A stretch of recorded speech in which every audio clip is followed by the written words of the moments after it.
Shalom. Renungan hari ini saya mau membahas tentang perlombaan iman yang wajib kita semua jalani. Kita baca di Ibrani 12, Saudara. Ibrani 12 ayat 1 dan 2. Saya bacakan untuk kita semua. Karena kita mempunyai banyak saksi bagaikan awan yang mengelilingi kita. Marilah kita menanggalkan semua beban dan dosa yang begitu merintangi kita dan berlomba dengan tekun dalam perlombaan yang diwajibkan bagi kita. Marilah kita melakukannya dengan mata yang tertuju kepada Yesus yang memimpin kita dalam iman dan yang membawa iman kita itu kepada kesempurnaan. Yang dengan mengabaikan kehinaan, tekun memikul salib, ganti sukacita yang disediakan bagi Dia yang sekarang duduk di sebelah kanan tahta Allah. Puji Tuhan. Saudara, saudara tahukah saudara minggu-minggu ini kita menyaksikan ada yang namanya perlombaan Olimpiade yang sedang berlangsung di Paris, Prancis. Dan Indonesia baru-baru ini mendapatkan medali emas di beberapa cabang olahraga. Saudara tahukah bahwa atlet-atlet itu semuanya bertekun dalam berlatih. Bertahun-tahun mereka berlatih untuk satu momen saja dalam hidup mereka, yaitu perlombaan Olimpiade, saudara. Mereka semuanya berjerih lelah dalam berlatih supaya mereka mendapatkan medali. Seperti itu juga, saudara, setiap hidup kita, anak-anak Tuhan, orang percaya, Tuhan mau kita semua berlomba-lomba dalam mengejar tujuan utama kita sebagai umat percaya. Apa itu, saudara? Melakukan kehendak Allah dan menyelesaikan pekerjaannya. Apa itu, saudara? Melakukan kehendak Allah. Melakukan kehendak Allah, pertama saudara harus berjuang untuk hidup seperti Yesus pernah hidup. Tuhan kita adalah contoh anak Allah yang berkenan kepada Bapa. Dan Bapa mau kita semua serupa dengan putra tunggalnya, Tuhan kita Yesus Kristus. Baiklah kita memiliki tujuan hidup ini, saudara. Tujuan hidup yang fokusnya hanya berusaha sempurna seperti Yesus, serupa seperti Kristus. Baik dalam karakter kita, dalam kekudusan, dalam pelayanan, apapun saudara. Baiklah saudara bisa menghayati perkataan yang Paulus pernah katakan, hidupku bukan aku lagi, tetapi Kristus, Yesus yang hidup di dalam aku. Karena Yesus harus menjadi penggerak dalam setiap langkah kita. Berserah diri itu berarti kita membiarkan Yesus hidup di dalam kita. Dan kita semua melakukan kehendak Allah dan menyelesaikan pekerjaannya. Setiap kita memiliki pekerjaan atau tugas yang Allah telah tentukan bagi kita.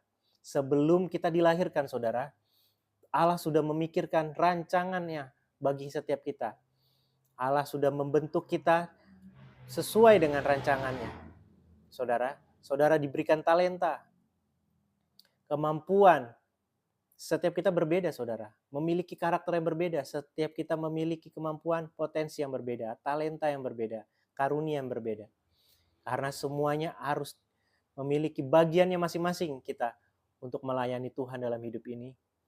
Saudara, jadi saudara harus bersemangat hidup ini untuk melakukan kehendak Bapa supaya berbuah-buah hidup saudara.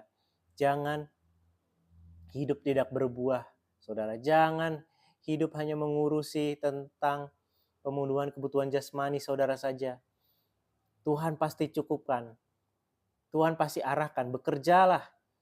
Dan Tuhan pasti akan arahkan pekerjaan-pekerjaan yang bisa saudara lakukan. Sesuai dengan talenta saudara. Dan layanilah Tuhan.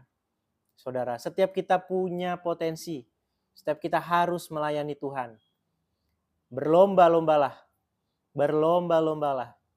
Ya saudara, kalau saudara lihat peringkat Olimpiade ya, yang saat ini masih bergulir, Indonesia berada di peringkat 28. Dari berapa ratus negara itu termasuk cukup baik, saudara. Tetapi kalau saudara lihat ya, negara-negara besar, Amerika Serikat, China di urutan peringkat 1 dan 2. Ada rasa di hati saya ya saudara. Aduh, ayo Indonesia lebih lagi semangat. Kalau bisa 10 besar, itu suatu kebanggaan saudara. Saudara, demikian juga kita. Saudara harus punya semangat dalam hidup ini untuk melakukan pekerjaan yang Bapa kehendaki, yang kita lakukan. Jangan hidup saudara sia-sia saja. Karena saudara akan menyesal. Hidup ini hanya sekali saudara. Hidup ini hanya sekali saja. Tidak tahu kita kapan hidup kita ini akan berakhir. Kematian akan menjemput kita. Kita tidak akan tahu. Baiklah kita dengan cepat menyelesaikan apa yang Bapa kehendaki, yang kulakukan untuk pekerjaannya. Apa pekerjaan Bapa? Pekerjaan Bapa yang utama adalah menyelamatkan jiwa-jiwa saudara. Makanya Bapa mengutus putra tunggalnya, kesayangannya Tuhan kita Yesus Kristus. Karena begitu besar kasih Allah akan dunia ini, sehingga ia mengaruniakan putranya, supaya setiap orang percaya dalam nama Yesus diselamatkan, tidak binasa. Tuhan Bapa rindu semua orang di muka bumi ini percaya dalam nama Yesus. Oleh sebab itu Tuhan Yesus berpesan sebelum dia naik ke surga, pergilah, jadikanlah semua bangsa muridku. Kita saudara, semua orang percaya memiliki panggilan ini. Apapun profesi saudara, apapun pekerjaan saudara, memiliki panggilan ini. Jadi panggilan ini bukan hanya untuk hamba Tuhan, pendeta, atau penginjil. Setiap kita memiliki panggilan ini. Jadi saudara, dalam setiap langkah kerja saudara, baiklah hidup saudara menjadi saksi atau kesaksian ya maksudnya di sini. Karena kita mempunyai banyak kesaksian, ayat 1. Ibrani 12 ayat 1. Karena kita mempunyai banyak kesaksian. Kita harus memiliki kesaksian hidup saudara. Supaya orang melihat bahwa sungguh Allahnya orang Kristen. Ya. Tuhannya orang Kristen ini sungguh hidup, sungguh dahsyat. Luar biasa sikapnya, luar biasa kasihnya. Dan mereka memuliakan Bapa kita di sorga. Dan kita juga harus berbeda, tidak serupa dengan dunia. Kalau orang dunia kompromi dengan dosa, kita tidak boleh kompromi melakukan dosa. Orang dunia berkata-kata suka-suka, ya berkata-kata kotor kah, atau berkata-kata yang sia-sia. Kita orang percaya baiklah berkata-kata, menjaga perkataan kita dari hal sia-sia. Apalagi hal-hal kotor, saudara. Bercanda-bercanda kotor atau apapun itu. Jangan ada keluar hal-hal yang kotor dari mulut kita. Kita harus berbeda, tampil beda